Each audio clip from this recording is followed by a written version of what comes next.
Իրանը եւ Իսրայելը շարունակում են փոխադարձ հարվածները։ Իսլամական հեղափոխության պահապանների կորպուսից հայտնել են, որ Իրանը հրթիռակոծել է Հայֆայի եւ Թել Ավիվի ռազմական օբյեկտները եւ ռազմաարդյունաբերական կենտրոնները։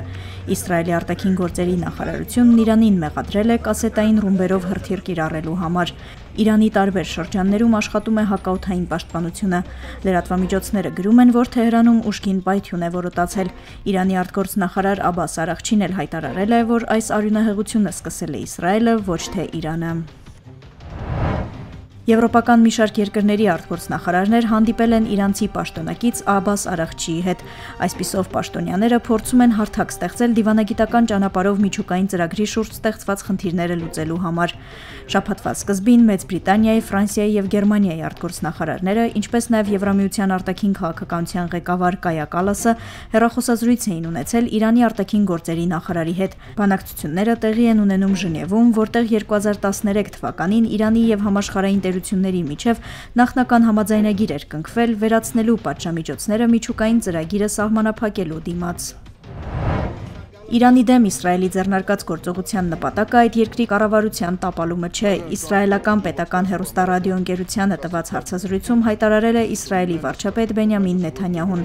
Գլխավոր նպատակը Իրանի միջուկային սպառնալիքի վերացումն է, երկրորդը անհրաժեշտ է վերացնել Թեհրանի բալիստիկ հրթիռների սպառնալիքը։ Իրանում իշխանության տապալումը չէ նպատակը, բայց դա կարող է դառնալ հետևանք, նշել է Իսրայելի վարչապետը։ And we of course will make our own determination. Գերմանիայի կանցլերն Իսրայելի վարչապետին կոչ է արել ավելի մեղմ լինելու Իրանի դեմ ռազմական արշավում, հայտնում է Reuters-ը։ Գործակալության փոխանցմամբ Ֆրիդրիխ Մերցը Նեթանյահուի հետ հեռախոսազրույցում արտահայտել է իր սկզբունքային աջակցությունը Իրանի միջուկային ծրագրի դեմ Իսրայելի գործողությանը, ընդգծելով սակայն դիվանագիտական լուծումներ գտնելու կարևորությունը։ Գերմանիայի կանցլերն ավելի վաղ հայտարարել էր, որ խորին հարգանք է տածում Իսրայելի բանակի եւ քաղաքական ղեկավարության նկատմամբ, որոնք քաջություն են ունեցել հարձակվելու Իրանի վրա։ Սպիտակ տան մամուլի քարտուղարը հայտնել է, որ ԱՄՆ նախագահ Դոնալդ Թրամփն առաջիկա 2 շաբաթվա ընթացքում որոշում կկայացնի Իսրայել-Իրան հակամարտությանը ներգրավվելու շուրջ։ Այդ հարցի առթիվ Թրամփը լրագրողներին ասել էր. «Ես պատկերացում ունեմ, թե ինչ պետք է արվի, բայց դեռ վերջնական որոշում չեմ կայացրել։ Կցանկանայի դա անել վերջին պահին, քանի որ գիտեք, որ հատկապես պատերազմի ժամանակ ամեն ինչ փոփոխվում է։ Մի ծայրահեղությունից մյուսը կարող է հասնել», ասել է Թրամփը։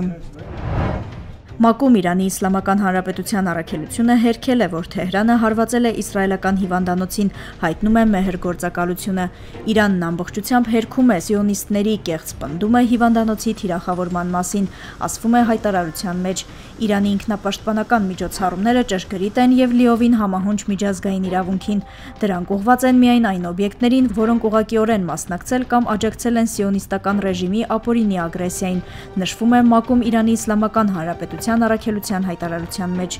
Նախորդին իսրայելական կողմը հայտարարեց, որ իրանական հրթիռներից մեկը հարվածել է Բեր Շևա քաղաքի հիվանդանոցին, այն լրջորեն վնասվել է կամ մի քանի տասնյակ վիրավոր։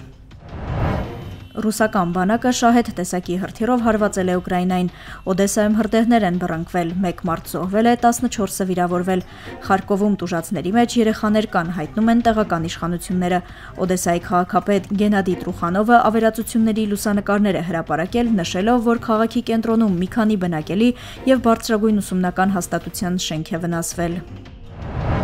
Ուկրաինան եւ Ռուսաստանը գերիների եւս մի խումբ են փոխանակել, այսպիսով ամբողջովին իրագործելով Ստամբուլում ձեռք բերված պայմանավորվածությունը։ Ուկրաինայի նախագահ Վլադիմիր Զելենսկին ազատ արձակված ուկրաինացի զինվորների լուսանկարներ է հրապարակել։ Նրանց մեծ մասը գերության մեջ էր 3 տարի ռուս-ուկրաինական պատերազմի առաջին ամիսներից։ Թե քանի գերի է հայրենադարձվել, ընդհանուր առմամբ ոչ Մոսկվան, ոչ Կիևը հստակորեն չեն նշում։ Իսրայելը շարունակում է հրետակոծել նաև Գազայի հատվածը։ Համասի վերահսկողության տարածքի պաշտոնյաները հայտնում են, որ վերջին 1 օրում իսրայելական հարվածներից ավելի քան 7 տասնյակ մարդ է սպանվել, նրանցից 20-ը միջազգային օգնության բաշխման կայանի մոտ։ Ականատեսներից մեկը France Press-ին պատմել է, որ սննդի հերթում կանգնածները հայտնվել են տանկերի հրետակոծության եւ անօդաչուների հարվածների տակ։ Իսրայելն արդեն 3 ամսից ավելի արգելում է սննդի եւ այլ ապրանքների մատակարարումը Գազայում ապրող մարդկանց։